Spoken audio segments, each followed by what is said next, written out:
I name them solo business retreats, and it's really just a time to slow down, reflect, work on your business, Mhm. not for your clients. You have to schedule it because it's not going to happen in between those phone calls and meetings and when you're trying to do the work. Is what you are doing working? Do you like it? You should be loving what you're doing. Welcome to Talk Freelance to Me, the podcast for women freelance writers, 1099 independent contractors, and solopreneurs. I'm your host, Ashley Cisneros Mejia. For more than 20 years, I've worked as a journalist and freelance writer. Today, as a mom of 3 kids, I'm passionate about helping other women leverage the freedom that freelance offers. On Talk Freelance to Me, we're all about the business of freelancing. If you want to learn how to monetize your talents, make money on your own terms, and design a flexible work life that actually works for you, this show is for you. Before we get started, don't forget to follow us on your favorite social media platforms. Review us on Apple Podcasts or wherever you listen. And don't forget to share this episode with a friend.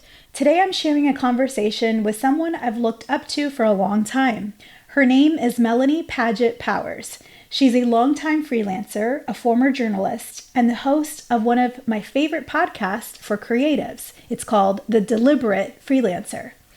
In addition, Melanie runs her own business called Mel Edits. She works with membership associations, especially in the healthcare and science industries. She also works as a managing editor, writer, and a proofreader. Melanie brings decades of experience under journalism and editing, and she's someone who really understands what it takes to build a freelance business on your own terms. We talked about a lot in this episode. She shares how to get clear on what's actually working in your business and what's not. We also got into her solo business retreat method, which I absolutely love. Melanie offers simple, doable ways to create space to think, reflect, and to plan your next steps. And I think the timing couldn't be better. As we head toward the end of the year, a lot of us are closing out projects, taking a breath, or thinking about what we want 2026 to look like. So this conversation is full of practical tips that you can apply right now. So with that, let's get into the episode. Melanie, welcome to the show. Thank you so much. I'm excited to be here and thank you for that very sweet introduction. I love your work. I love your journey. For people that have not met you before, can you tell us a little bit about your background in journalism, the podcast, and how you got to where you are today? Sure. So I started out in journalism. I was 14 and I wanted to be a newspaper reporter. Like I knew when I was very young, I was one of the lucky kids that kind of knew what they wanted to do. And I went to school for journalism, got a degree, started out in newspaper reporting, started out as newspapers. Absolutely loved it, except the pay and the hours. Yeah. And this was in the 90s when we actually had jobs, but still very low paying and crazy hours. And so I did that for a few years. And then I also wanted to get out of my small town, my small Indiana hometown. And so I moved to DC. And I came out here thinking I wanted to be an education reporter of some aspect. And then I fell into associations and I got my first job as an assistant editor of the monthly newspaper at the American Public Health Association and realized that even though I didn't know in the beginning what public health was, I didn't know what membership associations were. I found out very quickly. I was very thankful that my editor at the time wanted to hire a journalist. And so she hired me. I absolutely loved public health and I loved membership associations. I really liked writing for this dedicated audience that we didn't have to go fight to find the audience. They were interested in the mission. I could write on a topic that I liked, but use all of the journalism aspects and ethics that were important to me. And so I was in membership associations in DC. And as I said, fell into healthcare and worked almost entirely at healthcare associations for about 13 years. And then I didn't like my last job. And I was reaching an age where I was tired of being the good kid and doing all the things that all the grown-ups told me to do. Yeah. This was like 40s, feeling like I was grown up. And I quit my job and I have an entrepreneurial husband. I think that was really helpful in realizing that I could make my own way and figure it out and do what I wanted. And because I'd seen him do it and he was very supportive. And so I went freelance, and that was October 2013, which blows my mind. And I've never looked back. I've absolutely loved it. And so I'm a freelance writer and editor now almost entirely for membership associations. In the beginning, it was a little different.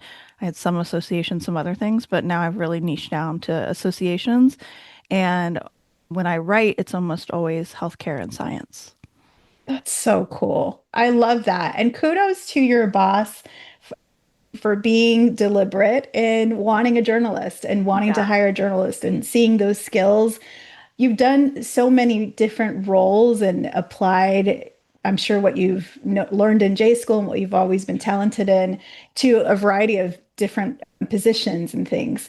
What parts of your journalism background do you think have been most valuable and where you are now as a business owner of a freelance business? Funny enough, there's two, and neither are associations, which is might say something about associations. But I would Yeah. say that my very first job, my hometown newspaper, it was called Whitewater Publications. We called it the Pub, and shout out to the Pub. And they hired me as an intern when I was 20 and still in college, and but threw me in. I was a reporter. I did and I learned so much there because it was hands-on all summer and for a couple of summers where I was a reporter, a writer. I learned how to cover county meetings and town council meetings. I took photos back in those days. I'm aging myself. We pasted up the newspaper. I copy edited my editor. So I just did every little thing. I could try anything I wanted. We did special supplements when I was interested in trying something new. So they just gave me the freedom to really do everything in journalism that I wanted to do. And I learned so much. I had a great editor that really helped me. He really taught me about reporting more than anything and how to cover the news in a small town. So I learned a ton there. And then when I was at associations, I actually left an association for 2 years and went to a content marketing agency here in DC called TMG, which no longer is around, but I was there for 2 years and I was a managing editor of healthcare association magazines there. So I was doing the same thing, but with an agency, and because they were leaps and bounds ahead of associations, that's where I just learned so much in 2 years about the process of building a magazine and just how to work with the designers and how to work with photographers, how to hire a photographer and illustrator. And the process that I use today and that I share with my clients is almost entirely based on the best practices that I was taught at TMG. So there's so much in those 2 years that were packed in that are incredibly valuable to what I do now. That is so cool. That is awesome. That ability to do everything at the pub and really all the customer service things that you learn dealing with John Q. Public and community Exactly. leaders and elected officials and getting answers for things and dealing with all kinds of personalities, I'm Yeah. sure. Yeah. But it's so neat. Let's talk more about the membership. When you were talking about how membership associations are interesting because they have that bought-in audience that's like really passionate about whatever topic it is. Can you talk more about that niche membership associations? Do most membership associations have their own internal publication? Is this an area of opportunity for other freelancers listening? I do think it's an area of opportunity. Associations, like everything, are changing. There's a wide variety in associations where the CEO or the executive board just got rid of the magazine with sort of no notice. Done, it's Mm, gone. Or they said, we're going to take it online. And by that, they meant an e-newsletter once a week, which is fine, but isn't a magazine. And then there were associations that said, you know what, we really can't afford the print and mailing anymore. But we still recognize that at most associations, the magazine is the number one member benefit. It shows up time mm, and time again on surveys. That's the number one member benefit. So, in my opinion, as my very biased opinion, getting rid of it is not exactly the smartest move. But I right. acknowledge that printing and mailing is super expensive. So, some associations have allowed their communications team, magazine team to really have a thoughtful process to switch that online onto a content hub, not a flip book, not just posting a few articles now and then, but really just moving that online and thinking about how to do online first. And I think that's been really successful. And of course, and that opens opportunity for freelance writers. Again, some associations hire freelance writers, some only use members as writers. And so that they might have opportunities there to do editing of the writer content. That might be a little harder to get into. A lot of that is done internally. But I think finding the industry that you're interested in, tech or education or healthcare or whatever it may be, and finding those associations online that still have some sort of print magazine or online presence that needs writers that hire freelance writers, there's definitely still opportunities. I don't think associations are not hit as strongly by the economy and the economic downturns as other parts of the country. They are right now, some of them are struggling, but many of them survived the pandemic. And so, yeah, I think it's still a niche in an industry that's still going strong. That's very cool. I love that. One of the things that I've heard you speak about in your podcast and in your content is just really this mindset shift about realizing that as freelancers, we are business owners, we are small business owners, and embracing that and taking that on. You've also talked about solo business retreats. Like when I think of big companies will have annual retreats or quarterly retreats, and those that shift I think is so powerful and encouraging because we really are in charge of everything. The business retreats advice. Can you tell us what yours look like? How can a freelancer listening to this maybe create one if they've never done that before? Yeah, and it's funny you mentioned the corporate retreats because I named them solo business retreats just on a whim because it made me laugh because I knew I wasn't leaving my house. Right. So I was like, oh, I'm going to have a business retreat in my house. I'm very much a homebody. I've changed that up over the years. I don't remember how it started. I just started having them. And then when I started talking about them, even before the podcast, it really connected with people and with other freelancers. I've done them where I'm left the house. I've stayed in the house. I've gone somewhere free, like a coffee shop or a library. I've tacked them onto conferences and done it at a hotel room, maybe the day before a conference. I've even had intentional ones where I've gone and rented an Airbnb for a couple days and done them. But they can definitely be free. They can be at your house. I think the most important thing is to get away from your desk or wherever you are every day working, get away from that. It just tells the brain that today is something different. Whether you're usually have an office, go to your dining room table, or if you're usually at Mm. your kitchen island, go to your backyard and on a nice day. And then I always have an agenda. I write out a really brief agenda. Otherwise, you're going to get to the retreat and just think, okay, what am I supposed to do today? Think about my business. That's overwhelming. Where do I start? To start out, I would say think big picture. You can have business retreats that are focused on very specific things, like today I'm going to write my marketing strategy, or today I'm going to work on that new project for my business. But I would say to begin, start out big picture. And it's really just a time to slow down, reflect, work on your business, Mhm. not for your clients. You have to schedule it because it's not going to happen in between those phone calls and meetings and when you're trying to do the work. You really need to dedicate time to it and don't answer your email. Take it as this is my out of office day. And then with the agenda, it's a way to zoom out and think big picture about what you want to do with this business. Is what you are doing working? Do you like it? You should be loving what you're doing. Maybe you're good at it, but it's boring you. Like maybe it's bringing in money, but you're not feeling fulfilled and satisfied. That's not a long-term strategy. Right. So there's a lot of different things you can do. I do a couple of different techniques. You can do a SWOT analysis if you've never done that before. That's strengths, weaknesses, opportunities, and threats. I do something similar to that I learned from a coach years ago, where you create a grid on a piece of paper and you put in each box unique brilliance, which a phrase I love, high competence and incompetence. And unique brilliance is the things that are the things that you absolutely love to do and you're great at, right? That's what you should be focusing on.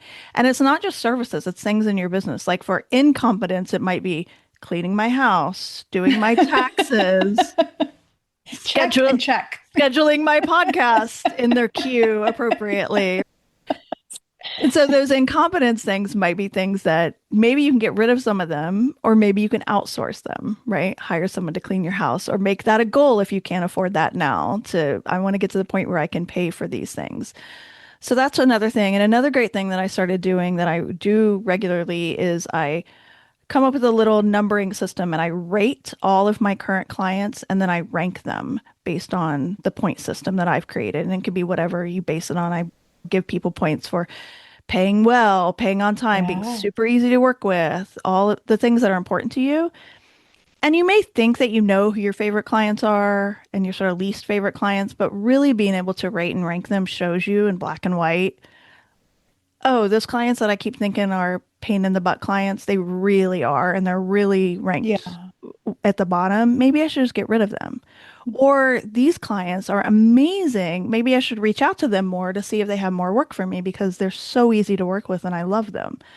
So that's just a couple of things that you can do during the retreat. And I always find myself getting really energized at having a plan and some new ideas and this view of my business of where I am and where I want to go. I love that so much. That advice is fantastic to have that plan to really embrace being in charge of this whole thing. Because when you work for someone else, all of that is dictated. Your Right. goals are given to you, your deadlines are given to Exactly. you. But that's the cool thing about our type of work, our freelance life, is that we really are in the driver's seat. And so we can go where we want to go and create the vision we want. I love that. You also talked about not getting like overwhelmed and just starting with one thing, starting small, starting with something specific. Can you talk about other practices that have helped you design your business to be as low stress as it can be, a business that supports you and doesn't drain you and stress you Mm. out? Yeah, there's a couple of things, and people might not want to hear the first one, but track your time. I know this isn't for everyone, but I'm such a big proponent of time tracking, and I'll explain why. It's because when you track your time, because you will, if you don't track your time, you will overestimate or underestimate how long something takes you, whether it's a client project or sending an email or posting on LinkedIn, or I only went to Facebook for 5 minutes, but it was really half an hour to play Ugh. around, right? So it's the reality. It's the cold, hard reality there in front of you when you track your time. But what it really helps you with is determining how long a certain type of project takes. And so for that next project, you can price it appropriately. And I'm connecting that to the feeling less overwhelmed and less stressed because when you price it appropriately and give it a project rate, not an hourly rate, not a per word rate, ideally, but a project rate, then you're being paid what you're worth and what your value is. And you're working on a project, hopefully that you like, or at least you're being paid a lot of money to do a project that isn't boring. And you won't resent it. You won't resent yourself for underpricing. You won't resent, God, I don't want to have to go do this. You won't put it on your schedule that says, oh, it's going to take me 2 hours. And then you realize it's taking a day and a half. And that just really knowing how long something's going to take you and knowing that you're going to get paid well for it or appropriately for it can really reduce the stress. And it brings in, I think it brings in better clients. It allows you to say no to things. So that's my number one.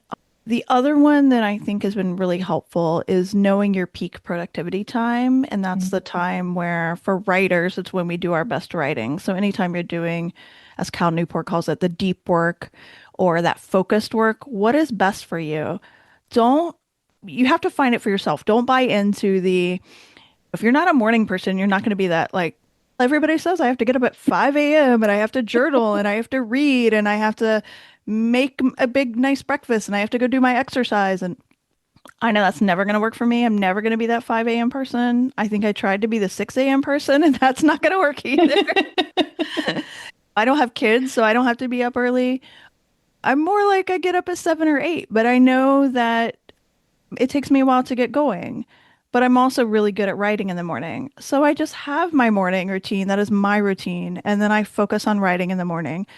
So knowing your peak productivity time, and maybe it's against the societal norm that work is set up as 9 to 5, maybe you're much better writing at 10 o'clock at night. So if you, the most that you can set up your business in that sense, if you're a night owl, do your meetings and your interviews during the day, do your admin during the day, and save that writing time for the evening or whatever your freelance business is, that deep work for your peak productivity time. Really build your routine and your schedule around that as much as you possibly can. I acknowledge that there are client meetings, and maybe if you do interviews or other types of meetings, you have to work around other people. But as much as you can value that peak productivity time, honor that and block it off if you need to on your calendar, I think that really reduces the overwhelm and sets you up for success, but also we don't talk about enough, to enjoy your day, to enjoy your Yeah. work, to get excited when it's time to do that big project because you're firing on all cylinders. That's so good. And it's such the anti bro, like, yeah, up at 4 a.m. and you're doing your hit workout and Forget your cold plunge. Yeah, it. that's not me at No. all. And I think that's fantastic. I think that's so often I feel like there's so much noise and there's so much messaging from all directions in terms of this is how you succeed in business. But I think to your point, it's so helpful to look inward and to say, what do I actually like? Who do I actually like working with? When do I actually want to do that work? And picking something that works for us and not trying to apply one of those one size fits all things that just doesn't work for Yeah. everyone. So I think that's really refreshing. You give such great advice. We were talking at the beginning about your podcast, The Deliberate Freelancer. Think it's such a thoughtful resource for freelancers and especially an opportunity to learn from someone like you that's done a variety of things and has been in the journalism industry from 14, you said. That's quite a history there. Can you talk about how you've incorporated it into your work, how it's shaped your freelance journey? Yeah, and it's quite interesting too because you and I were both saying that our podcasts are our passion projects, Yeah. right? I didn't create this podcast to get more work. It's not geared toward clients. Right. I don't have anything to sell to freelancers right now. It's fine if you do. But so I think I was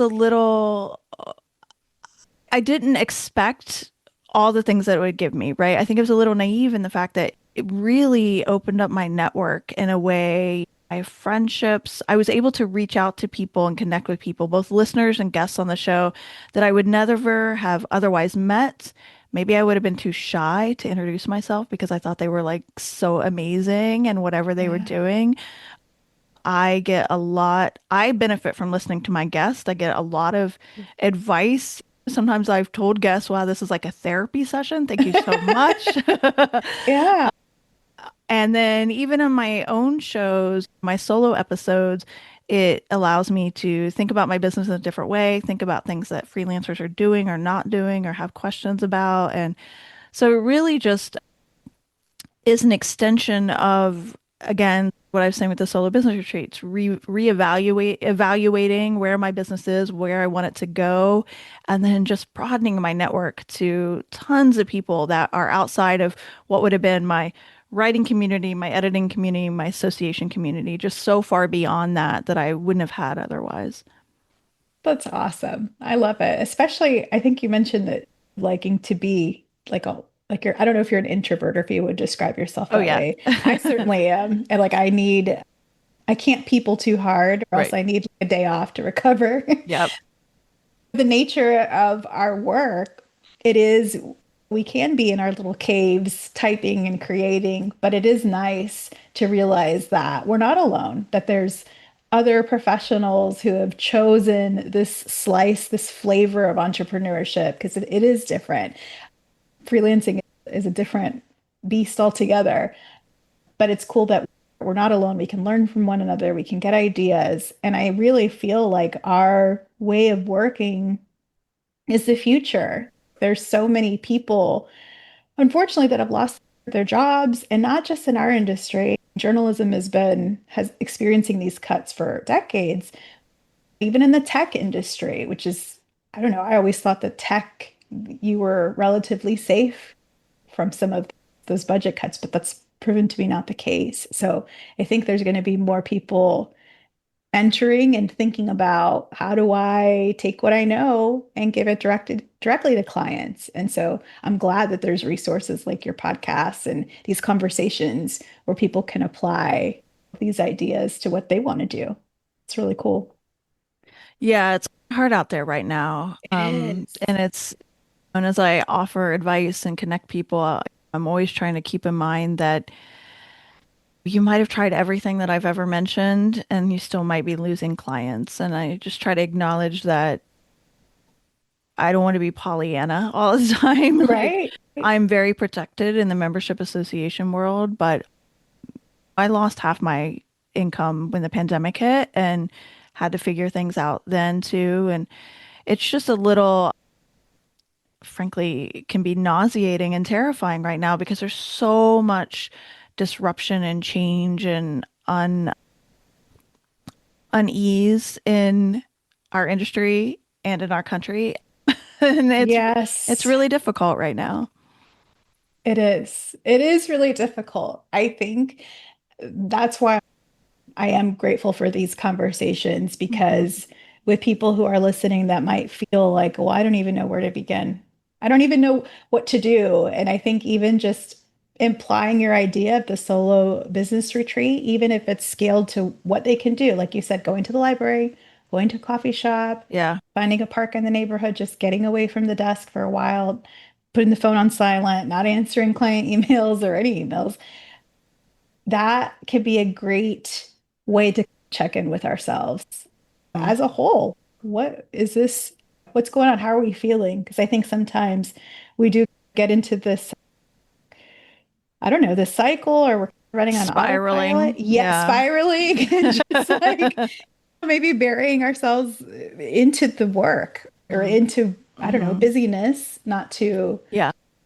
to avoid seeing what's happening. So I appreciate that a lot, very much. What's next for you? Where can people find you online? I know the podcast, they can find it, I'm assuming, in all of the major podcast outlets. Tell us more about what we can expect from you. The podcast is still going strong. I say that hesitantly. It is still going strong, people. I am on a sort of unintended hiatus. I've gone on a hiatus the last couple of summers, but this one started a little earlier in May. I didn't intend that to happen, but I hope you all stick with me and still follow the podcast. I haven't gone anywhere. I will say honestly, the reason I do that is because of my own overwhelm and my own just uncertainty with the world and as a passion project, it gets pushed to the bottom no matter how many times I try to schedule it and get ahead and get things in the queue. And I would rather just acknowledge that, yes, I haven't done an episode for a few weeks than to stop the podcast. I don't want to stop the podcast. It's been going since 2019, It's amazing. and Amazing. I just don't want to give up that community and I don't want to do that Yeah, to people, and I do get a lot from it. So it is still there. You can find it at on all the podcast apps. You can also go to deliberatefreelancer.com if you want to easily scroll on your desktop through all the topics and show notes, and the links are all there to all the resources in the episodes. And then I'm at meledits.com for my business. And these days I'm mostly on LinkedIn, so you can find me on LinkedIn at Melanie Padgett Powers. that's so cool, Mel. Thank you. Thank you for that. I appreciate it so much. I love your website. And I think Austin Church also mentioned your website in one of the trainings as like a great example, because it's your URL is really good. What does Mel do? Mel edits. Yeah. Then even like the Yeah. imagery was just beautiful of you working in your office. It's just a good example for everyone to look and see how we can apply some of those best practices. I want to thank you for being such a great leader and a voice in our community. For anybody listening, you've been doing this since 2019, your podcast. So there's a whole archive of wonderful episodes that even if you are on your summer hiatus while we're recording this, there's so many great episodes to go and listen to rediscover, to listen to again. So you have a great body of work too that people can enjoy. So I appreciate it. Yeah, thank you for saying that. Go listen to the archives. Yeah. And thank you for this conversation, Ashley. I really am honored that you asked me to be on your podcast, which I Thank also you. love. And it's been really great speaking with you. And with that, we've come to the end of another episode. Please make sure you hit subscribe and give me a 5-star review on your favorite podcast app. Check out the show notes and grab my free guide to help you diversify your freelance business. It's called If You Do This, Try That. 220 plus smart ways to diversify your freelance services. Until next time, this is Ashley Cisneros Mejia. Don't forget, we all get this one precious life. Don't constrain yourself to a box that you were never meant to fit in. It is your right to profit from your own creative gifts. Our music was composed by Donna Raphael of World Instrumentals. Talk Freelance to Me is a product of Phoenix Creative Studio.